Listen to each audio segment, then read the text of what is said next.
বহিৰাজ্যত 12 দিনে সন্ধানহীন ৰঙিয়াৰ মুন কুমাৰ। ঘৰখনৰ একমাত্ৰ উপাৰ্জনকাৰী সদস্যজন নিৰুদ্দিষ্ট হোৱাত হাহাকাৰ অৱস্থা পৰিয়ালৰ। অজান আশংকাত চিন্তিত পত্নী।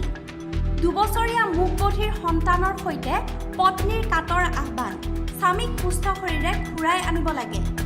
উল্লেখ্য যে যোৱা 7 জুনত কৰ্মৰ সন্ধানত ৰঙিয়াৰ বালিসত্ৰৰ মুন কুমাৰ মীৰ হুছেইনৰ জৰিয়তে SMV3 এক্সপ্ৰেছৰ পেণ্টিকাৰৰ কৰ্মচাৰী হিচাপে কাম আৰম্ভ কৰে।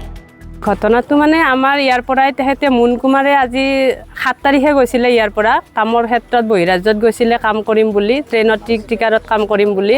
তেতিয়াৰে পৰা আজি 12 দিন হ'ল তেখেতৰ কোনো ধৰণৰ মানে খবৰ পোৱা নাই।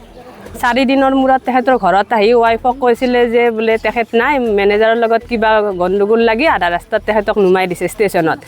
সেইটো গম পাই আমি প্ৰশাসনৰ লগত যোগাযোগ কৰি গোটেই ৰাইজে যোগাযোগ কৰি কিনে গৈছিলোঁ বিচাৰি, কিন্তু বিচাৰি পোৱা নাই। আজি যোৱাকালি তেখেতৰ ককাইক গৈছে, য'ত নুমাই দিছিলে যোন জেগাত তাতে গৈছে প্ৰশাসনৰ লগত, কিন্তু ককাইকে গৈ পোৱা নাই এতিয়ালৈকে। ৰাতি 10টাতে যাই পাব।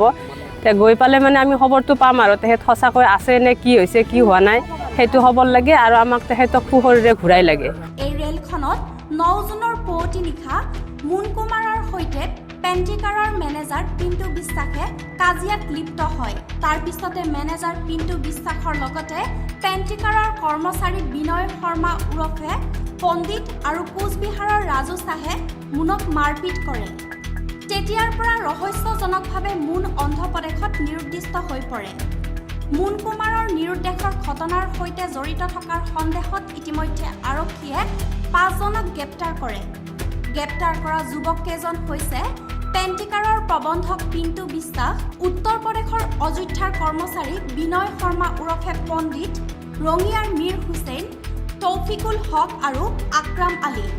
ৰঙিয়াৰ পৰা সৰু খানৰ ৰিপৰ্ট, নিউজ 7 আছাম ডেইলী।